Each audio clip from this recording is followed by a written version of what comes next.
एक 8 दिवसांपूर्वी आमच्या इथली एक बाई आपली लेकरं सोडून नवरा सोडून पळून गेली एका माणसासोबत. त्या माणसाची ओळख तिची कुठे झाली हे महत्वाचं, कारण हल्ली हा प्रकार जास्तीच व्हायला लागला. बायका लेकरांचा विचार करत नाही, जातात सोडून.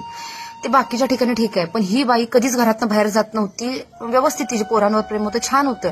आणि जसं एक नॉर्मल नवरा बायकोमध्ये तंटे उडतात तसे त्यांच्यात पण उडत होते.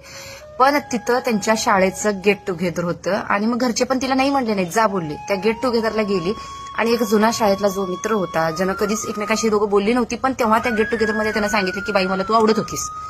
तिथनं त्यांचा नंबर एकमेकांना गेला. पहिल्याच्या गोष्टी पण आठवल्या, काय काय बोलले, पण आता आयुष्यात काय घडले ते पण एकमेकांना सांगितलं. त्याच्या आयुष्यात तो पण लय दुःखी झालता आणि हिच्या आयुष्यात हिला पण लय दुःख झालतं. म्हणजे आधी पण होतं सगळं व्यवस्थित, पण हे नंतर एक्स्ट्रीम वाटायला लागलं ज्या वेळेला ह्या दोघांची ओळख झाली. त्यातनं त्यांची जवळीकता वाढली, पळून गेली. मला काय सांगायचं आहे, गेट टुगेदर घेताय ना तर छान जुन्या गोष्टी, शाळेतल्या गोष्टी आठवा, एन्जॉय करा. जगण्याला एक उभारी येतं, ते करा ना. प्रत्येक नवरा बायकोमध्ये भांडणं ही असतात. असे कुठलेच नवरा बायको नाहीत की लग्नानंतर एक 7, 8, 10 वर्ष झाल्यात आणि छान गुलुगुलू बोलत बसतात. असं होत नाही. काही वर्षानंतर आपला महत्वाचा टप्पा आपली मुलं असतात, ते आपलं मेन कर्तव्य असते, ना की गुलुगुलू बोलून हात हातात घेऊन पळून जाणं. मित्र भेटला, मैत्रिणी भेटल्यात, एन्जॉय करा, सोडून द्या.